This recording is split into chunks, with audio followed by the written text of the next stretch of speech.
No ritmo da música, alegria, terceiro ano. Muita alegria em dar aula pra vocês. E hoje voltando a gravar da escola, depois de um bom tempo. Eu comecei gravando aqui na escola em março, né? Quando começou a pandemia, eu já quis me adiantar e comecei gravando. Depois fui pra casa, agora voltando a gravar aqui. Enfim, turma, seguinte, a nossa prova então ela vai até o exercício de número 7 da página 23, lembrando que ela começa lá na lei de Kirchhoff. E agora a gente vai começar para a prova bimestral. A prova bimestral ela começa em indução eletromagnética. Indução eletromagnética, tá bom? Vamos ter que usar a nossa apostila a partir de agora. É um tema mais complicadinho, então a gente vai com calma para a gente tentar entender melhor. O pai da indução eletromagnética é um rapaz chamado Faraday. Faraday é considerado um dos físicos de grande importância para o desenvolvimento do eletromagnetismo no século XIX. Olha só, vamos ler um comecinho aqui para a gente entender o que é indução eletromagnética. A maioria das usinas elétricas funciona tendo por base um mesmo princípio físico, uma fonte de energia mecânica, que possibilita a rotação de uma turbina conectada a um gerador elétrico. Legal. No gerador ocorre um fenômeno físico chamado de indução eletromagnética. Então, a indução eletromagnética, ela ocorre no gerador elétrico. Legal. Ótimo saber disso. Ela ocorre no gerador elétrico. Perfeito. No gerador, beleza. Essa indução, ela vai fazer o quê?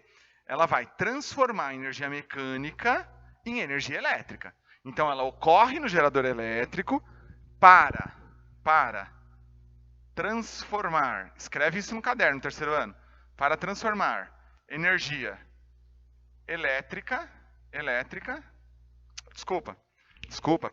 para transformar energia mecânica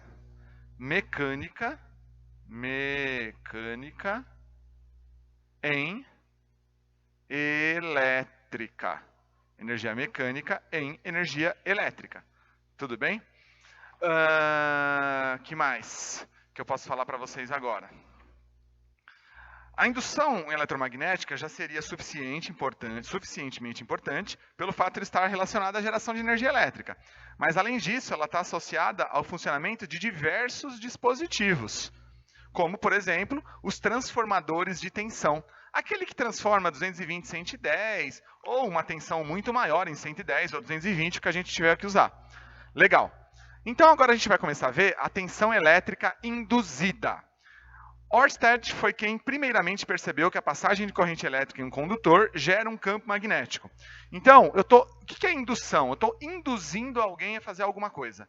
Então, eu estou induzindo, com a passagem de corrente elétrica, eu vou induzir essa passagem de corrente elétrica para gerar esse campo magnético. Essa descoberta, ela despertou interesse de diversos cientistas. E surgiu a seguinte pergunta: é possível obter tensão e corrente elétrica usando campo magnético? Faraday realizou inúmeros experimentos e chegou à conclusão que sim, é possível. Se é possível, vocês vão ver a ilustração, deem uma olhada na ilustração da página 25, e é a partir dessa ilustração que a maioria, principalmente quem gosta de humanas, vai falar, não estou entendendo nada, que essa é a experiência, né, que o Faraday fez, e aí a partir daí a gente chega na condição que é possível sim. Crianças, a gente tem que calcular essa indução. Como que a gente calcula essa indução? Por essa fórmula aqui, ó. Esse E é de indução. Ele é igual a... Deixa eu colocar tudo aqui, aí depois a gente discute a fórmula. Vamos lá. B, campo magnético, certo? O V é a velocidade, que a gente já viu, a velocidade dessa carga. E esse L é o comprimento esse comprimento aqui, ó, que aparece no nosso desenho, tipo um comprimento de um fio, né? De onde essa corrente está sendo gerada. Legal. Se eu estou induzindo, se eu tenho então uma indução, significa que eu tenho uma coisa chamada fluxo magnético. Se eu induzo, então eu tenho uma indução e essa indução gera um fluxo. O que é um fluxo? É um funk? Não, não é um funk, não é um fluxo do funk. Esse fluxo que eu estou falando aqui, por exemplo, qual é o fluxo de pessoas que pode passar por aquela porta aqui, ó, a porta da sala de aula? Então existe um fluxo de passagem de pessoas. E aqui também vai existir um fluxo eletromagnético, tá bom? A apostila ela vem, ela explica isso pra gente de uma forma mais bonitinha, né? Ela vai falar das cataratas de Iguaçu, né? O fluxo de água que vai cair, que vai descer. Legal, perfeito. Ótimo. Só que o que a gente interessa é esse fluxo eletromagnético. O que está criando aqui é essa questão do fluxo eletromagnético. Para a gente entender esse fluxo eletromagnético, para a gente calcular esse fluxo eletromagnético, a gente tem que olhar a página 26, a foto da página 26. E aí o que interessa para a gente é o cálculo desse fluxo. E esse fluxo é quem? Bolinha cortada. Lembra? Acho que a gente já fez até exercício com fluxo. O fluxo vai ser igual ao campo magnético, vezes a área que ele vai estar ocupando, só que ele sempre, ou na grande parte das vezes, vai estar inclinado. Então, se aparecer essa inclinação, a gente multiplica pelo cosseno do ângulo, que está envolvido ali no nosso assunto. Presta atenção no seguinte, ó. Fluxo magnético é uma grandeza escalar, simbolizada pela letra grega, tá aqui, ó. Certo? Definida pelo produto entre a intensidade do campo e a área da secção transversal, por onde passa esse campo. A unidade do fluxo é o Weber. Fluxo é Weber. Lembra que a gente já viu isso um pouquinho, lá quando a gente aprendeu o campo magnético? Ok, legal. Depois que a gente vê o fluxo, a gente chega na lei de Faraday, que é a lei que vai juntar o fluxo com a indução magnética. A lei de Faraday é essa daqui, ó. E de indução vai ser igual a variação do fluxo, só que negativa, variação do fluxo negativa, dividido pelo tempo que isso está ocorrendo. Essa é a lei de Faraday. Baixar um pouquinho aqui, né? Vocês conseguem visualizar melhor. Ok, perfeito. Temos também agora a lei de Faraday. Olha só que aula teórica. Por isso que começa agora, você vê essa teoria, anota tudo isso no seu caderno, porque a gente depois da semana de prova, a gente vê isso na prática. Legal. Se eu tenho a lei de Faraday, eu também vai aparecer para mim a lei de Lenz. Com a lei de Faraday, eu consigo, por exemplo, gerar ondas de rádio. E então eu consigo sintonizar estações de rádio com a lei de Faraday. A lei de Lenz, ela vem falar da variação do fluxo magnético, certo? Só que ela também vem falar da força eletromotriz. Nossa, tá juntando mais uma coisinha. A lei de Lenz, ela é mais teórica e ela vai falar principalmente nessa questão aqui da lei de Faraday, só que ela vem com mais a parte vetorial, com mais a parte do sentido e da direção, tá bom? Então ela usa aqui a regra da mão esquerda, só que ela usa a regra da mão esquerda com os dados da mão direita. Então o dedão, nesse caso agora da lei de Lenz, vai ser o campo magnético e os dedos vão ser a corrente elétrica. A lei de Lenz, ela é muito específica, fiquem tranquilos, ela não costuma aparecer demais em vestibular, verdade eu nem lembro de ela ter aparecido. Ela é bem específica para quem depois vai fazer realmente o curso de física, tá bom?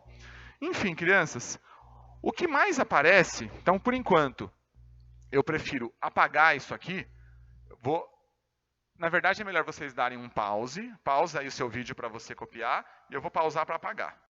Pronto. Retomei. O que costuma aparecer muito na indução eletromagnética é a questão dos transformadores. Então eu vou anotar aqui, ó, transformadores.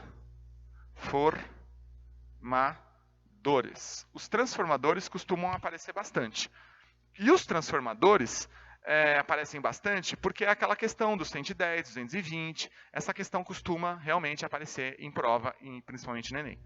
Os transformadores, ele vai usar a seguinte equação, ó, U1 dividido por U2 é igual a N1 dividido por N2, que também pode ser igual a I1 dividido por I2, depende dos dados que a gente tem no exercício. Só que a gente agora tem que entender o que significa cada coisa. O U é a DDP, o I é a corrente. E o N? Lembra do N? Daquele exercício que a gente ficou conversando há uns tempos? O N é a quantidade de espiras, né, que vai ter nessa questão da geração da corrente elétrica, nesse caso dos transformadores, tá bom? Então, esse exercício de transformador costuma aparecer bastante. Eu não vou começar os exercícios agora. Então, o que vai acontecer? Vocês estão assistindo essa aula na sexta-feira. A gente vai dar sequência amanhã, hoje e amanhã, hoje segunda-feira e amanhã terça, né? Nas nossas aulas do Teams. E aí a gente vai dar sequência aos exercícios juntos, tá bom? Pesquisa da semana, vocês já estão chegando no momento que eu não vou poupá-los disso. Então, o que vai ser a pesquisa da semana? Vai ser os exercícios da 32, 33, que nós faremos juntos. E aí eu peço para vocês fotografarem e me mandar, tá bom? Turma, se concentra na trilha do positivo on, porque vai ter mais uma trilha que vai fechar. Se concentra nela. Se concentra também no seu caderno de atividades, tá? Também gostaria que você fizesse o caderno de atividades da página 17, página 17, né, exercício 25, até o final. Deixa eu ver se é isso mesmo. Até o final, né, que é página 21, exercício 34. Na verdade, acho que eu não tinha pedido também os anteriores, né? Acho que nós só tínhamos feito o comecinho, né? É legal fazer força magnética também, do 13, né, até o 24. Então, vamos focar nisso, vamos fazer bastantes exercícios, tá? E para tudo dar certo. Vai ficar sobrando para o mês de novembro, para nossas 3 semanas, o último capítulo, que é Física Moderna, e é um capítulo interessantíssimo, tá bom? Que eu vou até recomendar um filme para a gente assistir. Turma, grande abraço, terceiro A, terceiro B. A gente se vê na segunda e na terça, nas nossas aulas remotas. Tchau, tchau.